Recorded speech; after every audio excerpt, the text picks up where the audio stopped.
j'espère que vous allez bien. Aujourd'hui, je vous propose une capsule dans la série des capsules Devenir auteur, comment se faire publier. La première a été particulièrement dédiée puisque je vous expliquais comment on peut essayer de se faire publier, comment on peut se faire éditer et aussi peut-être les écueils à plutôt éviter. Malheureusement, malgré toutes ces réjouissances, on peut aussi avoir des déconvenues, comme par exemple avoir sa maison d'édition qui fait faillite et j'en sais quelque chose. Donc je voulais vous présenter quelques billes pour que vous puissiez comprendre ce qu'il faut faire si jamais ça vous arrive. En effet, suite aux crises que l'on provoque à répétition, et en particulier la dernière, beaucoup d'entreprises n'ont pas résisté et les maisons d'édition en font partie. Donc bien que je ne vous le souhaite pas, je préférais vous partager comment on peut faire, ce qui vous évitera de courir et de payer des frais d'avocat gigantesques et de paniquer. Alors, j'étais ancienne juriste, mais ce n'était pas ma spécialité. Donc, je vous expliquerai très brièvement et très simplement le droit des procédures collectives. Et je vous exposerai aussi un petit peu mon vécu. Vous verrez, pas de panique à avoir. On va commencer par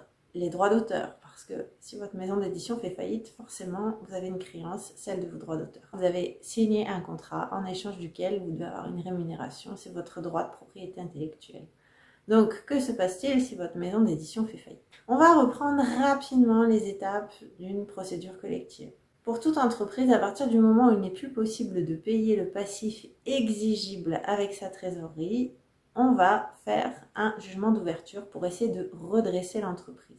Et à partir de la date de ce jugement, vous avez en tant que créancier, puisque vous êtes auteur, créancier, droit d'auteur, vous avez 2 mois pour déclarer votre créance. Pendant ce temps, les créances antérieures au jugement d'ouverture sont bloquées et on peut continuer de payer les créances postérieures à ce jugement à partir du moment où elles deviennent exigibles. Le but, comme je viens de vous le dire, c'est de redresser l'entreprise. Mais malheureusement, il se peut aussi que l'entreprise ne soit pas redressable du tout. Donc, dans ce cas, on va aller forcément vers une liquidation. Et il convient, si vous n'avez pas été averti du fait qu'il y avait un jugement d'ouverture et si vous n'avez pas déclaré votre créance dans les temps, d'essayer de faire une procédure de relevé de forclusion.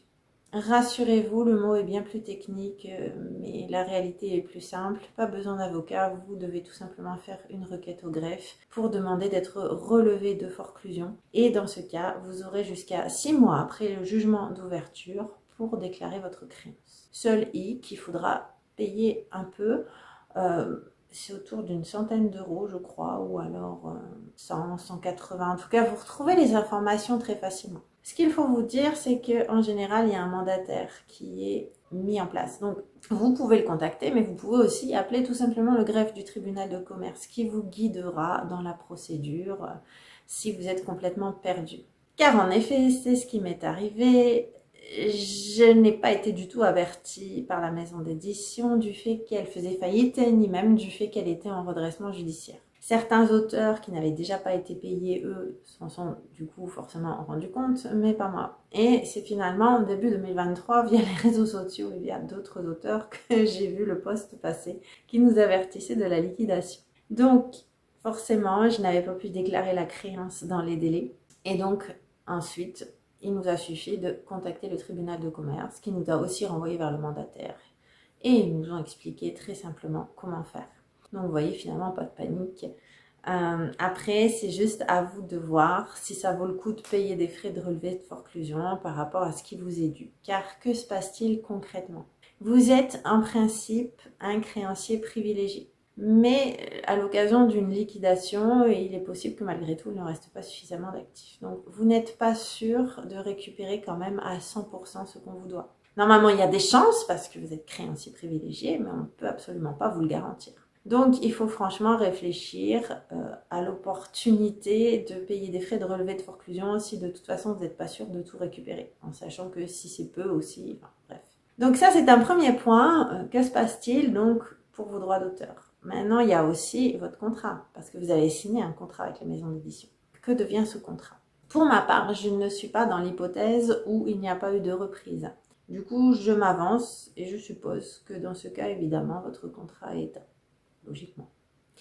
Maintenant, moi j'ai eu de la chance puisque j'étais dans le cas d'une reprise, puisque Alliance Magique a été repris par le groupe éditorial Pictos Et je vous avoue qu'à toute fin, malheur est bon, parce que je trouve que ce groupe éditorial assure vraiment bien et s'occupe quand même beaucoup mieux de ses auteurs. Donc je fais un petit rappel pour ceux qui n'ont pas vu la vidéo de communication. Les livres sont toujours vendus sous le label Alliance Magique, mais c'est plus Alliance Magique, le groupe de départ qui gère. Ça a bien été racheté par Pictos. Donc dans ce cas, voilà, pas de difficulté. Le contrat continue avec cette maison d'édition-là. Elle prend simplement la place de l'ancienne, tout simplement. Donc voilà ce que je voulais partager, parce qu'encore une fois, comme je vous l'ai dit, je ne vous le souhaite pas, mais malheureusement ce sont des choses qui peuvent arriver, et puis on a tendance à être un petit peu perdu sur le coup quand on apprend la nouvelle et qu'on ne sait pas quoi faire. Pire, quand en plus vous apprenez que vous n'avez pas pu être dans les délais. Et j'ai pensé aussi, si ça vous intéresse, faire d'autres capsules.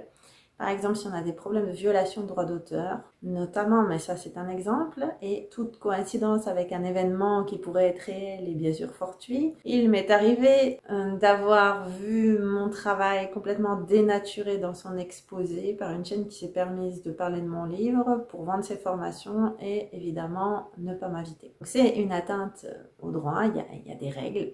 Mais il existe aussi d'autres atteintes aux droits d'auteur. Malheureusement, tout ceci peut arriver, surtout dans le monde d'aujourd'hui, je dirais. Donc, si vous avez besoin aussi de billes par rapport à ce genre de questions, eh bien, n'hésitez pas, dites-moi en commentaire. Il restera enfin aussi peut-être une dernière capsule susceptible de vous intéresser si vous souhaitez devenir auteur, à savoir quel éditeur choisir et comment s'y prendre par la suite. Parce que c'est bien beau d'être édité, mais dans quelle mesure vous allez être distribué ? Dans quelle mesure on va vous accompagner dans une publicité pour vos publications? Tout ceci est en réalité important parce que si vous voulez continuer d'être publié, il vaut mieux aussi que votre ouvrage se vende dans un premier temps parce que sinon, quel éditeur voudra ensuite vous publier? Je pense qu'aujourd'hui, malheureusement, certains prennent en considération le fait aussi qu'il faut être capable de vendre derrière parce que lui, il prend des risques lorsqu'il vous édite. Vous-même, vous n'avez pas grand-chose, mais eux non plus parce qu'il y a tous les frais qui ont trait à la distribution, à l'édition, aux frais aussi par rapport peut-être à d'autres distributeurs. Donc, il est clair qu'il faut aussi savoir un petit peu comment ça se passe. Et moi, évidemment, on ne m'a rien dit, donc j'ai appris sur le tas. Et je me disais que sûrement que ça pourrait vous intéresser parce que vous étiez certainement peut-être aussi dans ce cas-là. Donc, pareil, n'hésitez pas à me dire ici en commentaire si cela vous intéresse. Parce que certes, vous me direz, on n'a pas toujours le choix de se faire éditer et de choisir l'éditeur, mais je pense qu'il y a des choses intéressantes à savoir. Et ce sera aussi, dans ce cas, l'occasion, sous cette vidéo, aussi de faire un partage, s'il y en a qui ont aussi d'autres infos pour compléter, pourquoi pas. Donc voilà, j'attends vos retours avec impatience. En attendant, j'espère que cette vidéo vous a plu. Et je vous dis à bientôt pour d'autres vidéos.